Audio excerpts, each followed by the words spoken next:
Is it really territory, timing, or talent matter when it comes to your success as an account executive or sales rep?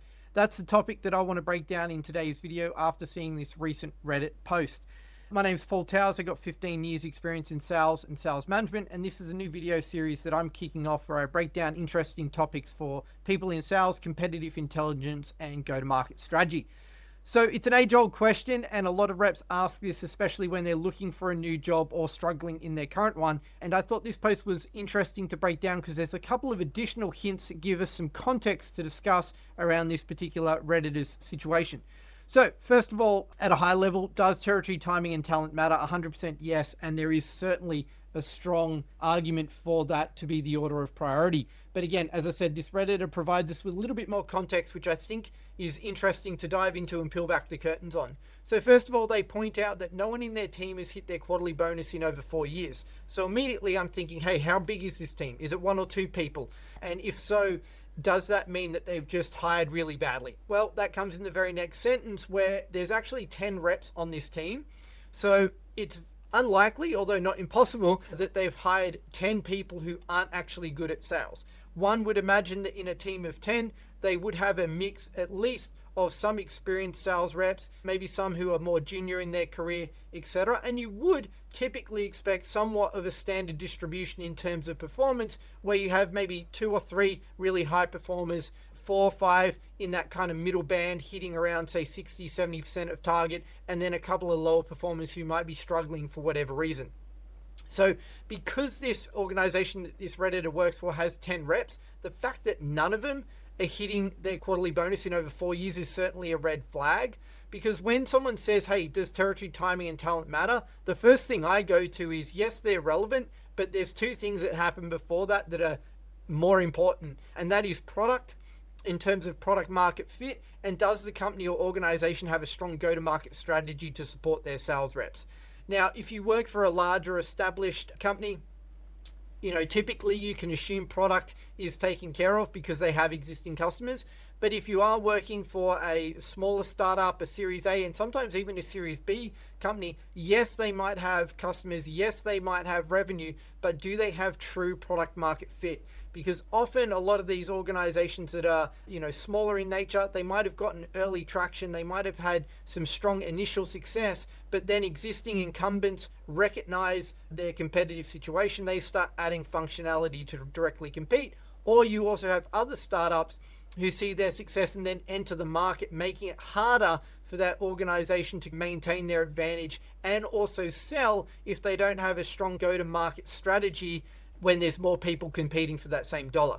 So that then leads to, is this a problem for this particular Redditor situation? And I think we get the answer in the next sentence, and that is that other regions are having success, whereas their market is flat. They do point that these other regions have investment. So my next question is marketing spend and the go-to-market strategy being equally applied across all of these regions? Now, if this Redditor had said that there's, a small team, 1 to 2 reps, sometimes you get companies that kind of drop these account executives into a new region under a prove it and then we'll grow type model. But I don't think that would be the case here, because if you have 10 reps, that's quite a significant investment, even just on a base wage scenario. So I would expect that a company that has that volume of reps in the field would be backing it up with a go-to-market strategy, putting some marketing dollars behind what they want to do. Now, is that investment being done well? Is there differences in the market between the regions that are successful and those that aren't beyond the population density that the rep points out? We don't have the answer to that. But it does bring me to the kind of primary point, which is when you're considering if it's territory, timing, or talent, take half a step back and go, is it a product fit issue, or is there a broader go-to-market issue at the kind of global level of that company? And at least on face value, I think we can rule those 2 things out because of the size of the team and the fact that other regions are having success. It would have been great if this Redditor did point out what product it was that they were selling and the market that they operate in and what else might be different around other than population density, but we don't have that insight here. So the next thing is this Redditor points out that talking to other reps in the company who hit their bonus, they're barely working, at least according to what they're saying. So again, that gives us more evidence that clearly this product does have product market fit in some regions. So the question is, what is different in that territory? For example, maybe you're selling a solution that's widely used by government.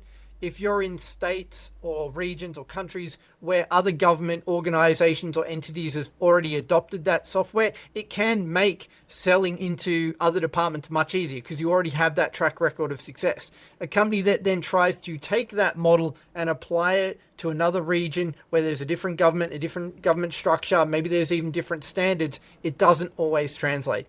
So territory is emerging as the number one issue here. Timing, that to be honest is very closely tied to territory, in my opinion, in a lot of cases, because a territory today can be weak, but tomorrow it can get stronger. And you even see this where a company might start by implementing their solution in one market, for example, banking and finance, and then they want to expand into other tangentially related sectors over time, such as insurance.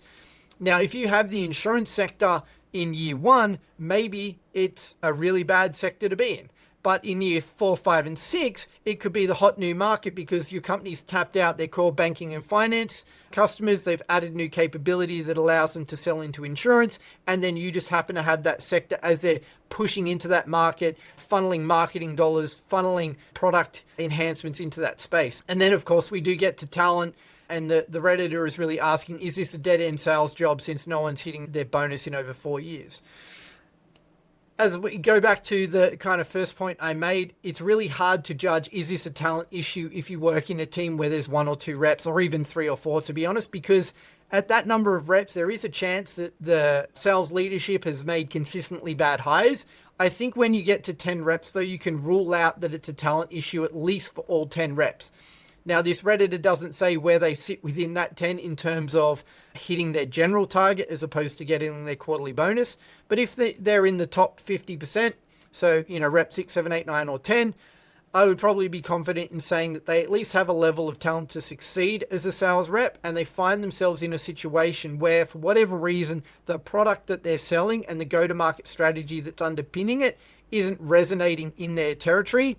And it could be a timing issue, as I mentioned, that they just need to wait for dollars to be poured into that market. But after 4 years, the chance that the company's going to turn around and start pushing more money into that space are probably a little bit unlikely. So for this Redditor, I would say that you'd want to leverage the success that you already have had. Try and point to some of the other metrics such as general quota attainment, new business logos you've been able to bring on. If you also look after existing accounts, retention of those accounts and expansion into those accounts, selling a broader range of software or services, and then look to flip that success to go to another company where you feel that you can grow and reach more of your potential. So thanks for watching. We'll catch you in the next video where we continue to discuss other interesting topics around sales, go-to-market strategy, and competitive intelligence.